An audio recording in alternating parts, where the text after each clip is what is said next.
Let's dive into the solid principles, which are fundamental guidelines for designing maintainable and robust object-oriented software. These principles help us create code that is easier to understand, maintain, and extend. I'll explain each principle in plain English. 1. Single Responsibility Principle, SRP. What it means, a class should have one primary responsibility or reason to change. Why it matters. When a class does too many things, it becomes harder to maintain and understand. By adhering to SRP, we ensure that changes to one aspect of the system don't ripple through unrelated parts. Example, if you have a book class, it should only handle book-related logic, e.g. storing book details. If you later need to modify how books are stored, you'd only need to change this class. 2. Open-close principle, OCP. What it means, a class should be open for extension, allow new behavior, but closed for modification. Existing code remains untouched. Why it matters. When we add new features, we shouldn't alter existing code. Instead, we extend it by creating new classes or methods.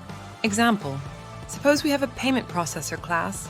Instead of modifying it directly for new payment methods, we create subclasses, e.g. credit card processor, PayPal processor, that extend its behavior. 3. Liskov substitution principle, LSP. What it means, objects of a derived class should be substitutable for objects of the base class without affecting program correctness. Why it matters. If a subclass violates LSP, it can lead to unexpected behavior when replacing base class instances with derived class instances. Example, if you have a bird base class, any subclass, e.g. penguin, sparrow, should be able to replace it without breaking the system's behavior. 4. Interface segregation principle, ISP. What it means, clients, classes using an interface, should not be forced to depend on methods they don't use. Why it matters. Bloated interfaces with unnecessary methods create tight coupling. Smaller, focused interfaces improve flexibility. Example, if you have an employee interface, split it into smaller interfaces like workable with methods related to work and eatable with methods related to meals. 5. Dependency inversion principle, DIP.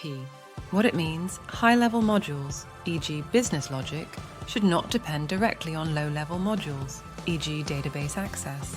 Both should depend on abstractions, interfaces, or abstract classes. Why it matters. DIP promotes loose coupling, making it easier to replace components without affecting the entire system.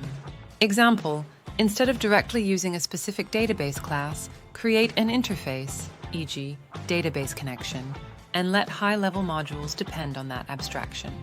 Remember, these principles aren't rigid rules but guidelines. Applying them wisely leads to more maintainable and adaptable code. Happy coding!